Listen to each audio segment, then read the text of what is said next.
안녕하십니까. 사회보험TV 김용환입니다. 퇴직연금 특강 시리즈 제5강 퇴직연금의 운영구조에 대해서 알아보도록 하겠습니다. 퇴직연금의 운영 기본구조는 요 도표 하나로 다 설명이 가능하죠. 핵심의 운용관리기간이나 자산관리기간이 그림이 크게 그려져 있지만 실제 우리가 퇴직연금 운용에서 핵심은 여기입니다. 사용자와 근로자입니다. 사용자가 비용 부담을 하고 근로자가 퇴직급여를 받도록 되어 있는 거죠. 그러한 구체적 내용에 대해서 이 사용자와 근로자가 합의해서 규약을 만들도록 되어 있습니다. 규약, 퇴직연금 규약이죠.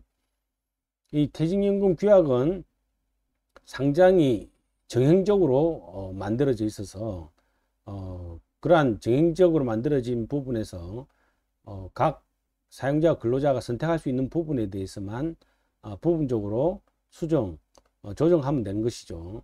그런 측면에서 규약 자체를 1조부터 몇십 조까지 다 만들어야 된다면 힘든 일이지만 표준 규약 같은 개념이 이미 만들어져 있습니다. 그래서 그 표준 규약 에 근거해서 선택할 수 있는 부분에 대해서만 조정하면 되는 것입니다.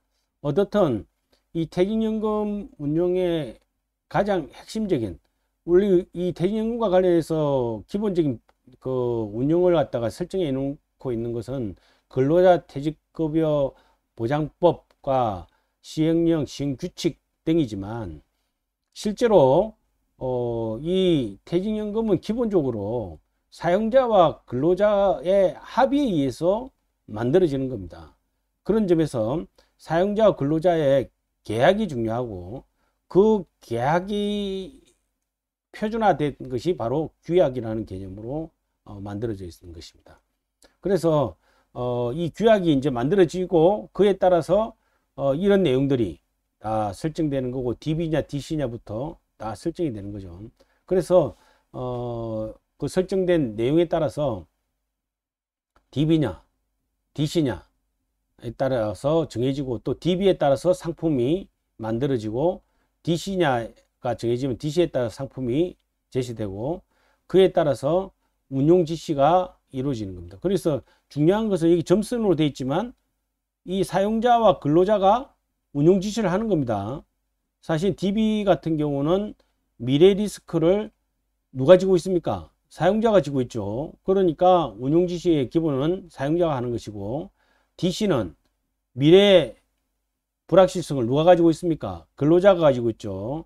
자기 상품에 대해서 운용 지시를 누가 하는 겁니까? 근로자가 개별적으로 책임지고 해야 되는 것입니다. 그럼에도 불구하고 우리나라 지금 퇴직연금 제도의 가장 큰 문제가 이 운용 지시를 제대로 안 하고 있다는 거죠. 한번 제도 처음 설정할 때 한번 해놓고 바꾸지 않습니다. 그냥 어떻게 돌아가는지 확인도 안 합니다. 저는 무엇을 믿고 이렇게 물론 운용관리기관이나 자산관리기관들이 다 금융기관이기 때문에 또 신뢰성이 높은 금융기관들이기 때문에 믿고 맡긴다 라고 할 수 있겠지만 믿고 맡기는 것도 정도가 있는 것이지 우리나라의 경우에서는 거의 방치하다시피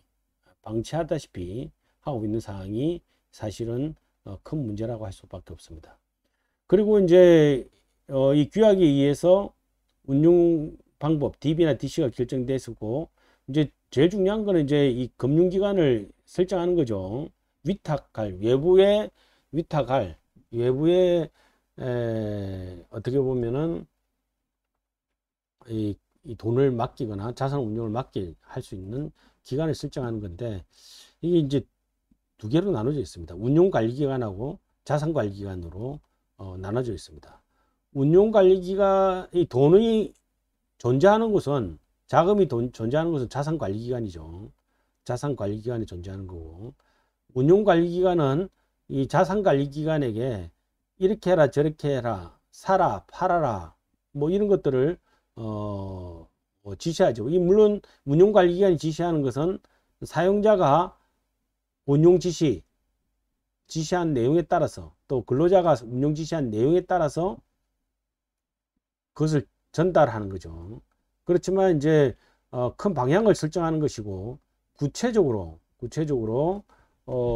이 제도 운용 방법을 정하는 것은 운용관리기관이라고 할 수 있습니다. 자산관리기관은 이 운용 지시에 따라서 그냥 어떻게 보면 돈이 뭐 신탁돼 있다, 내지 뭐 돈이 직접적으로 그 돈이 존재하는 것을 이 자산관리기관이라고 할 수 있는 거죠. 여기서는 그냥 지시만 할 뿐입니다. 그렇지만 실질적으로 퇴직연금 운용의 중심은 운용관리기관이라고 할 수 있는 거죠. 사실은 우리나라는 사용자 근로자가 주도적으로 하는 게 아니라 운용관리기관인 이 금융기관이 하도록 되어 있기 때문에 여기가 가장 중요한 데라고 할 수 있습니다. 이게 이제 잘하면 수익률도 높아질 수 있고, 여기서 잘못하면 수익률이 낮아질 수도 있는 거죠.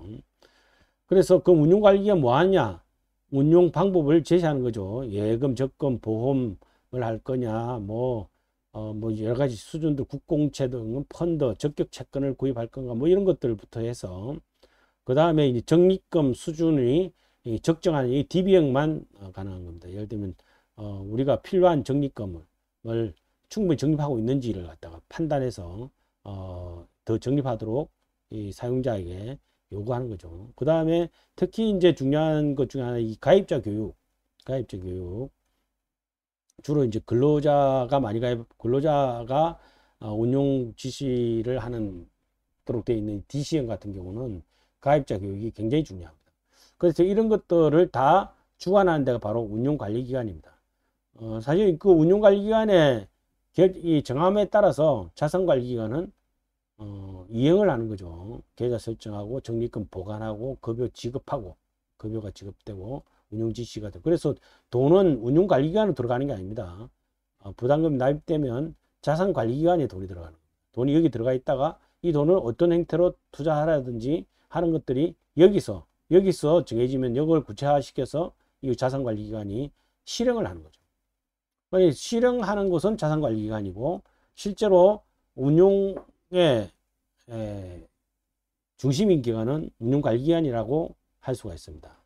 그래서 여기서 이야기하는 이 자산관리기관의 위치는 특정 금전 신탁 및 보험이라고 되어 있죠. 그래서 퇴직연금 자산관리계약의 경우는 자본시장 시행령법 시행령에 따른 특정 금전 신탁, 보험업법에 따른 특정 특별계정으로 운용되는 보험계약으로 해야 한다라고 정리되어 있는 거죠. 이 자산관리기관.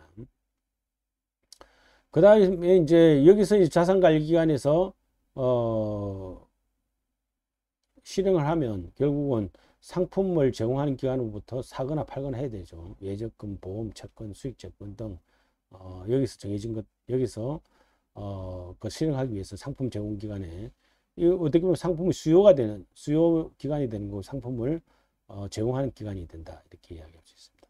운용관리기관과 자산관리기관을 다시 설명하면, 운용관리기관은 사용자나 근로자에게 적립금 운용 방법을 제시하고 적립금 운용 현황의 기록, 보관, 통지 및 사용자 또는 사용자 가입자의 운용 지시를 자산관리기관에 전달하는 업무 등을 수행하는 퇴직연금 사업자를 말한다, 이렇게 되어 있죠.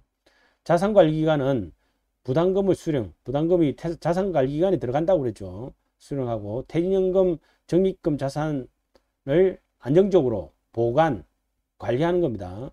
사용자 또는 가입자의 운용 지시를 이행합니다. 그다음 근로자 퇴직급여 등을 지급하는, 그래서 퇴직한 사람한테는 급여가 또 이 관리기관을 통해서 지급하는 겁니다. 지급하는 업무를 수행하는 퇴직연금 사업자를 말한다라고 되어 있습니다. 그래서 기본적으로 퇴직연금은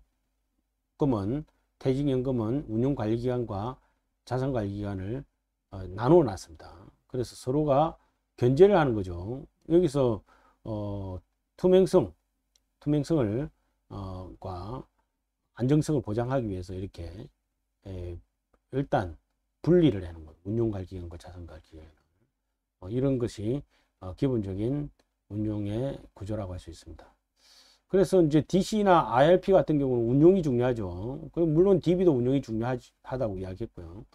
그래서 원리금 보장형 자산은 뭐 이런 것들이죠. 은행, 저축은행 및 우체국 예금 적금, 원리금 보장, 보험계약, 금리 연동형, 유율 보장형, 환매 조건부 채권, 통화안정증권, 국채증권, 정부가 원리금의 상한을 보장한 채권, 기타 금융위가 고시하는 운용 방법, 뭐 이런 것들은 다 기본적으로 원금이 손실될 가능성이 없는 그런 상품들이죠. 이런 상품 중에서 운용하도록 한다는 거죠.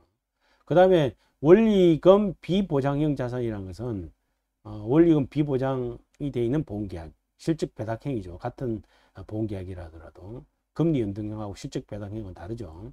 그 다음 채무증권, 채권, 수익증권, 펀드, 파생결합증권, 보다 전극적인 투자 방법인 거죠. 이런 데 투자하는 거죠. 이 원리금 비보장형 자산이라고 할 수 있습니다.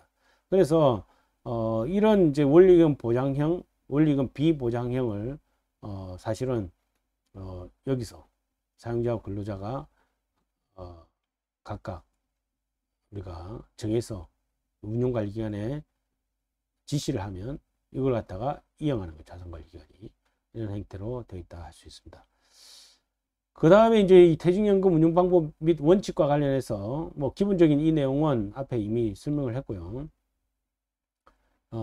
중요한 이 지시하고 전달하고 하면은 이 결과를 전달하고 다시 결과를 확인하는 역 전달이 있다는 것도 알아야 되고요. 그 다음에 적립금 운용 지시 결과 및 운용 현황 조회 확인 방법, 이거는 운용자로서 이 실무적인 내용이죠.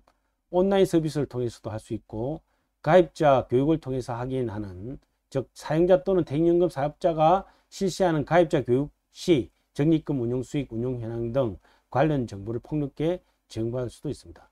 직접 조회 확인하는 방법도 있죠. 전화, 서면 통해서 해당 퇴직연금 사업자에게 직접 조회 확인할 수도 있습니다. 적립금 운용 현황 보고서, 사업자가 정기적으로 제공하는 적립금 운용 현황 보고서를 통해 확인할 수도 있습니다. 중요한 것은 운용이라고 그랬죠. 그 운용 방법에 대해서 충분히 이해하고 안정성과 수익성을 모두 고려한 분산 투자가 필요하다. 아니야 원칙을 이야기하는 거죠. 어떤 운용 방법을 선택하느냐에 따라서 운용 결과가 달라지고 수익이 달라지고 사용자도 가입자도 마찬가지로 받을 수 있는 급여액이 달라질 수 있습니다. 부담해야 될 급여액이 부담금이 달라질 수 있습니다. 그래서 이 수익에 대해서는 신경 써야 된다는 거고요. 안전한 운용 방법에만 투자하면 수익성이 떨어지고 수익성이 높은 운용 방법에 투자하면 안정성이 떨어지는 아주 기본적인 이야기죠. 하이 리스크 하이 리턴이고 로우 리스크 로우 리턴이라는 거 투자의 ABC죠. 투자형 상품은 달걀을 한 바구니에 담지 말라는 기관처럼 분산 투자해야 된다.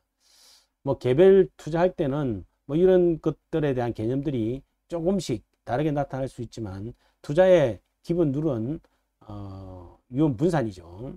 운용 방법에 따라 선택하여 운용 지시를 한 후에는 그 내용이 그대로 시행된지를 확인해야 된다. 확인해야 된다 하는 것까지가 퇴직연금 운용과 관련해서 우리가 알고 있어야 될 수칙 같은 것이 되겠습니다. 사회보험TV 퇴직연금 운용 구조에 대한 설명은 여기까지 하도록 하겠습니다. 감사합니다. 사회보험TV였습니다.